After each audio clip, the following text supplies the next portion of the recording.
बिहार में नेतृत्व परिवर्तन और सम्राट चौधरी के मुख्यमंत्री बनने के बाद एनडीए को तगड़ा झटका लगा है। विधान परिषद की एक सीट के लिए उपचुनाव हुए, जिसमें जेडीयू प्रत्याशी कन्हैया प्रसाद को मात देने में आरजेडी उम्मीदवार सोनू राय सफल रहे।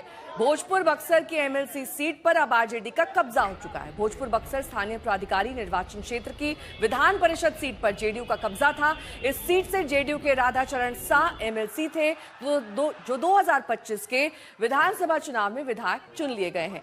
ऐसे में उन्होंने एमएलसी सीट से इस्तीफा दे दिया था, जिसके चलते उपचुनाव हुए।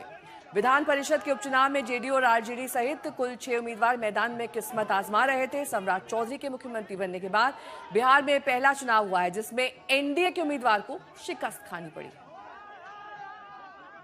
बक्सर भोजपुर एमएलसी उपचुनाव में राष्ट्रीय जनता दल के हमारे जो प्रत्याशी भाई सोनू राय जी की भारी मतों से जीत हुई है। एनडीए को करारा हार का सामना करना पड़ा है। मैं अपने दल के सभी नेताओं को, कार्यकर्ताओं को, मतदाताओं को शुभकामनाएं और बधाई देता हूं। आप सब लोग जानते हैं कि ये चुनाव जो है बैलेट पे चुनाव हुआ है, और अगर बैलेट पे चुनाव होगा तो बीजेपी जो है कहीं टिकने वाली नहीं है, एनडीए कहीं भी टिकने वाला नहीं है।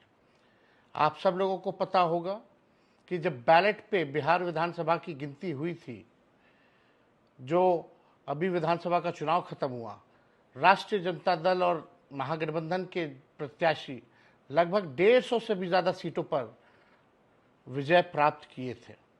लेकिन सरकार में बैठे लोग मशीन तंत्र, धन तंत्र, छल कपट करके हम लोगों को हराने का काम किया गया। आज भी अगर मशीन से गिनतियां होती हैं तो पूरा दिन लग जाता है, रात के 1-2 बजे तक गिनती होती है। पहले भी वही होता था, लेकिन कोई फर्क नहीं है।